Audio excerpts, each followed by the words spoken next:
From LinkedIn News, I'm Leah Smart, host of Everyday Better, an award-winning podcast dedicated to personal development. Join me every week for captivating stories and research to find more fulfillment in your work and personal life. Listen to Everyday Better on the LinkedIn Podcast Network, Apple Podcasts, or wherever you get your podcasts. From LinkedIn News, I'm Jessie Hempel, host of the Hello Monday podcast. Start your week with the Hello Monday podcast. We'll navigate career pivots. We'll learn where happiness fits in. Listen to Hello Monday with me, Jessie Hempel, on the LinkedIn Podcast Network or wherever you get your podcasts. Hello, my friends, and welcome to another exciting episode of Negotiate Anything. This show is produced by the American Negotiation Institute, and with over 5 million downloads and listeners in over 180 countries, listeners just like you have made this the #1 negotiation podcast in the world. Hi, my name is Kwame Christian, and I am the founder and CEO of the American Negotiation Institute. Here at ANI, we believe that the best things in life are on the other side of difficult conversations, and we are passionate about providing you with the best content that will help you to make your difficult conversations easier, both at work and at home. Lastly, I want to remind you that we offer consulting and conduct trainings, both virtually and in person, all around the world. Our focus is in 3 main areas. First, negotiation and conflict resolution. Second, leadership. And lastly, diversity, equity, and inclusion. Check the link in the description below to learn more about how we could work with you and your team. And now, without further ado, let's jump into the interview.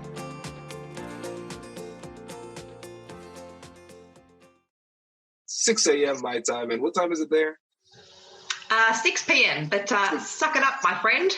I know, because last time we chatted, it was early for you, so this is payback. Now we're even. You have people who can speak to sales and speak to negotiation, but not somebody. It's very rare to see somebody who is highly competent at both sales and negotiation. So that's a really exciting blend, and I'm excited to jump into that today. And so, as far as the 3 topics we're going to talk about, the first one is using silence as a negotiation tool. In multiple episodes, we've touched on it, but we haven't made it a specific focus. So I'm excited to jump into that. So what are some things we need to keep in mind when it comes to silence? Yeah, it crossed my mind to say nothing for about the first 30 seconds when you asked me that, just so I could show, just so I could apply some silence. But then we might have had people opt out of listening. Is something wrong with you? Yeah. So silence is a really, really powerful tool and very misunderstood in selling and negotiating. And what we're trying to do, so when you have we'll refer to them, I guess, generically. You've either got a prospective customer or an opponent that you're negotiating with. So whichever one of those, I'll interchange those words. You're looking to get an outcome. And what we're trying to do, we have our outcome in mind, and someone else may or may not have an idea of their outcome. But when we're really present and in tune, we try to listen for something which I call the clues. We're looking for a clue. Everything they say, every verbal and non-verbal response that we receive gives us a clue about what we've said, what we've presented, what they've seen. And so we really need to be, in our selling process and our negotiating, hyper alert to the clues.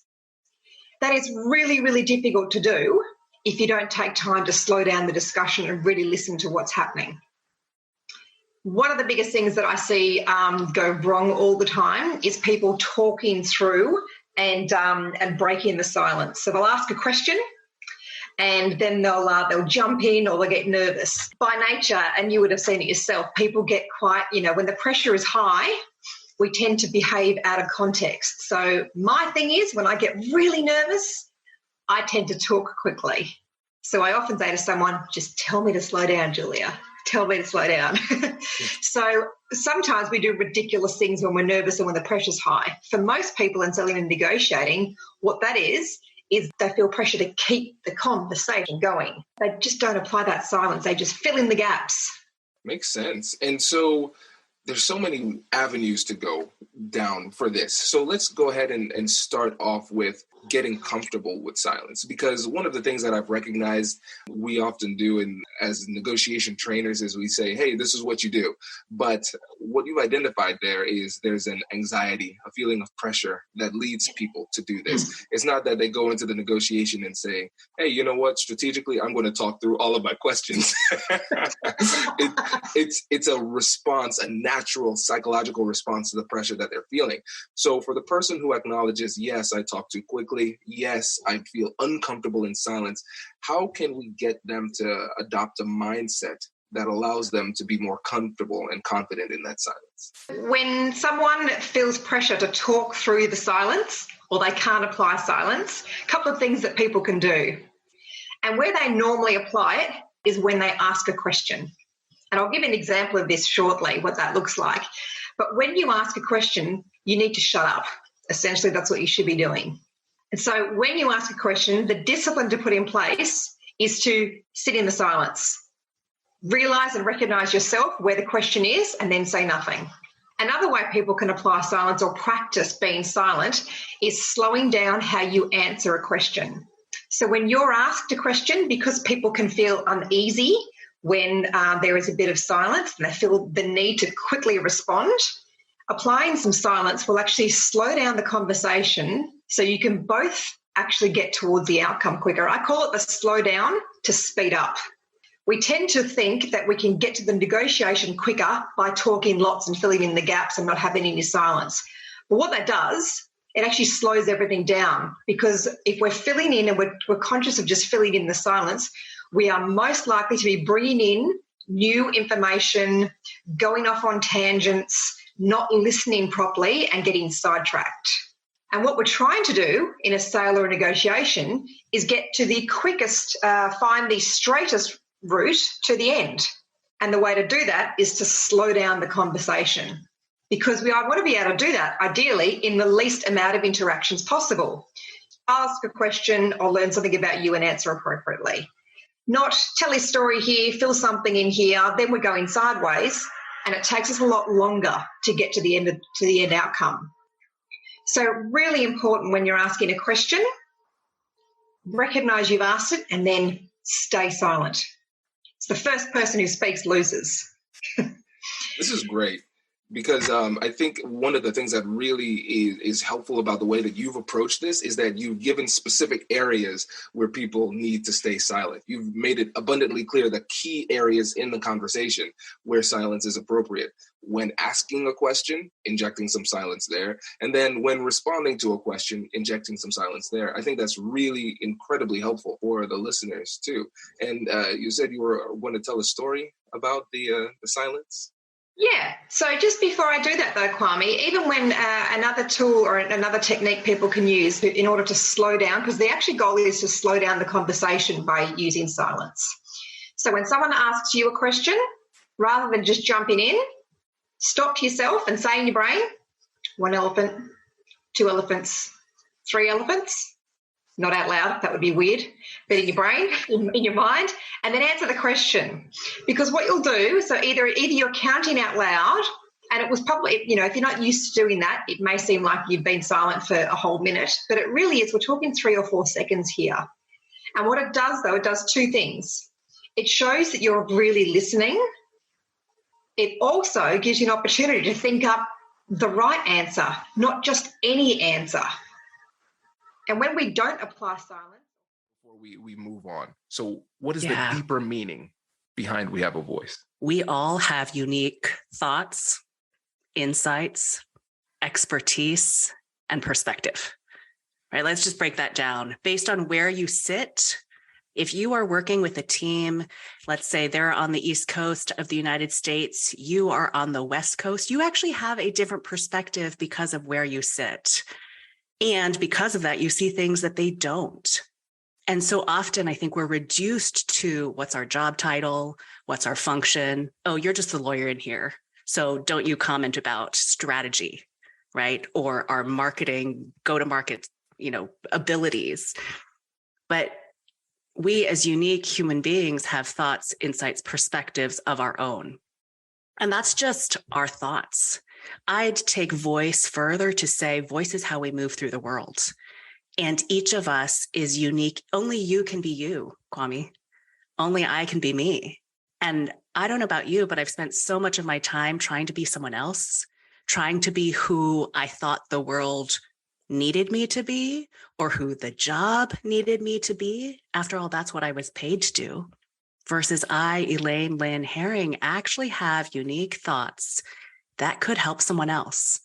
And what I realized as I was facilitating workshops on negotiation and having difficult conversations was there are a lot of me's, a lot of people who are thinking, is this all there is sort of to the world, to my job, to my work?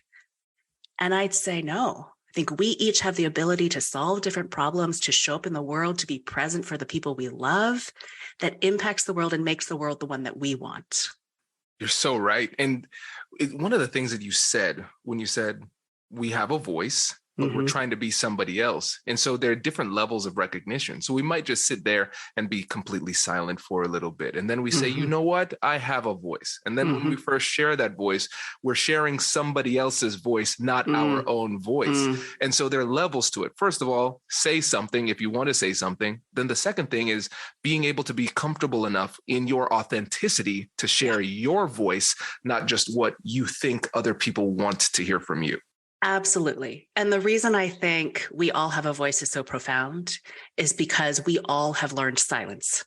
And this is what my book is on. So plenty more to say there. But we have learned when we need to be quiet, when we need to edit ourselves out, because you having a thought and sharing it doesn't mean the people in that room, if you're even in the room, are going to hear it, going to like it, going to take it. And so there's good reason why we have not used our voices, have not shown up as our authentic selves. I feel like authenticity, it feels like a luxury good for the people who have power or who are already accepted. And so the question then becomes, how do we create the spaces that you and I and everyone around us can actually have that same luxury good to just be us, to say what we think, without having to worry about the blowback, about the retaliation, about the cost that we have to incur. I think most of our listeners can hear what you're saying and say, yes, I agree with that. My brain has comprehended that which you have said. And we know that's not enough, right? And one of the things that you said is that it's not just knowing it. Your term was feeling it in your bones. So in your experience, what is it that takes somebody from that cognitive, intellectual understanding of this to actual implementation of it? I love that you called that out because it's so visceral, right? Our emotional reaction, our reptilian brain is going to get us every time if we don't feel it in our bones. Short answer, experimentation, right? You got to try. You got to try because all the people around you can tell you it ad nauseum. You and I can say it. Doesn't really matter if we don't feel it. And our lived experience is going to take over almost every time over cognitive rationale. So what do I mean by experimentation? I'm not saying go to your boss and tell them what you really think about them right now, right? If you've got feedback like, oh, you got to really up your game because you're making life for everyone on this team horrible, don't start there.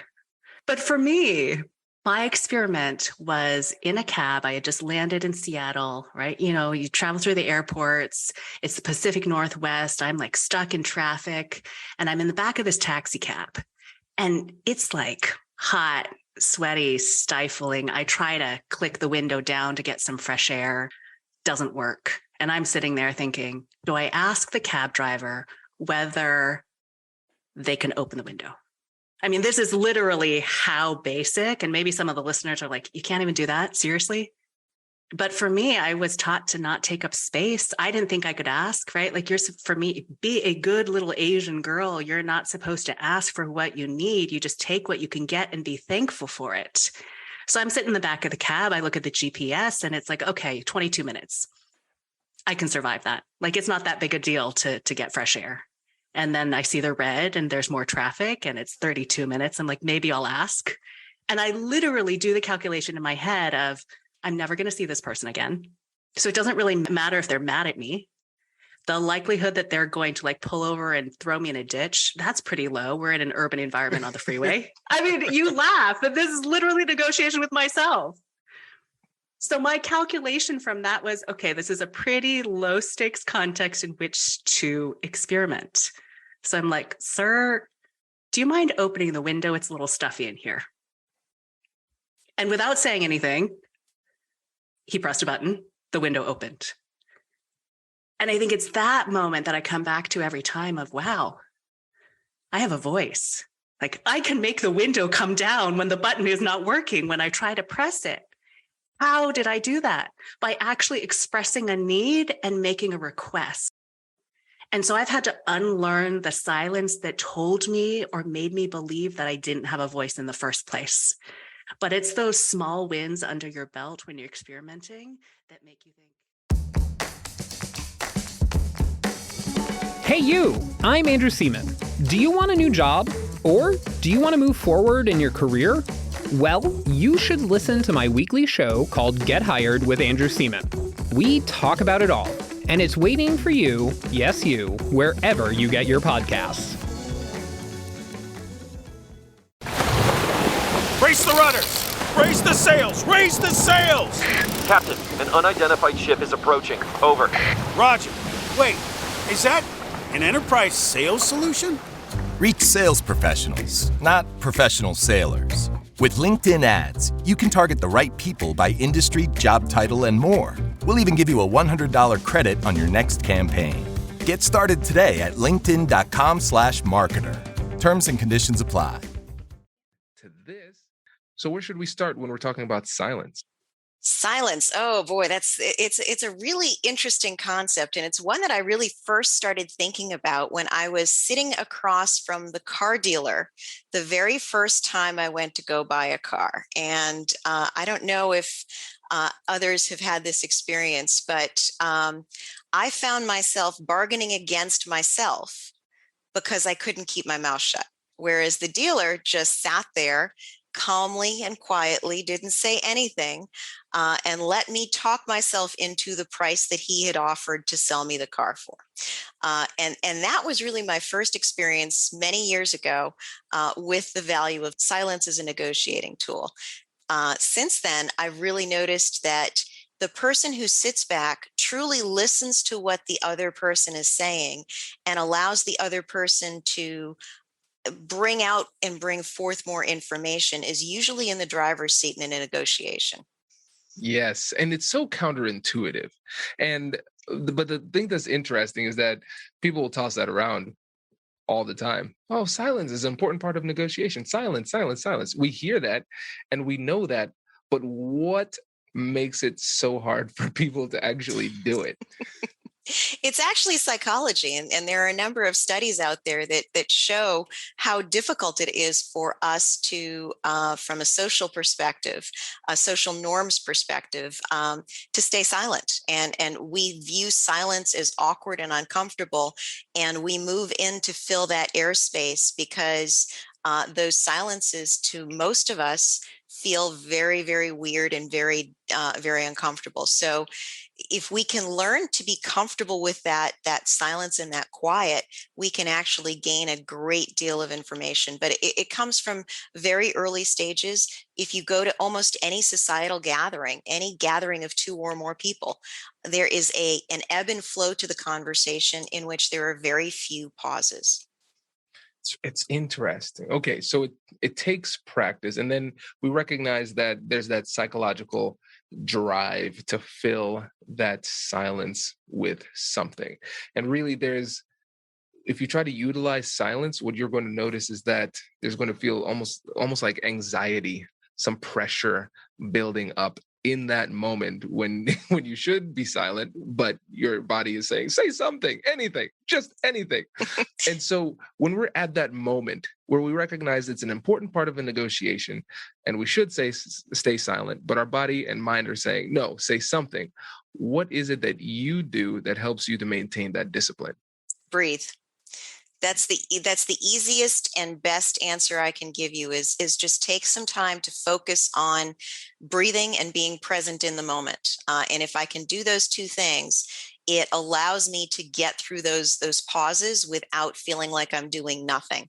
Other people don't realize what I'm doing, but I'm concentrating on my breathing, and I'm doing it quietly and subtly, but it really gives me the ability to get through that time without feeling like I have to do something, because I am doing something, and it's doing something that's putting me in a positive state in two ways. First of all, it's making me more aware of the moment, and more present in the moment.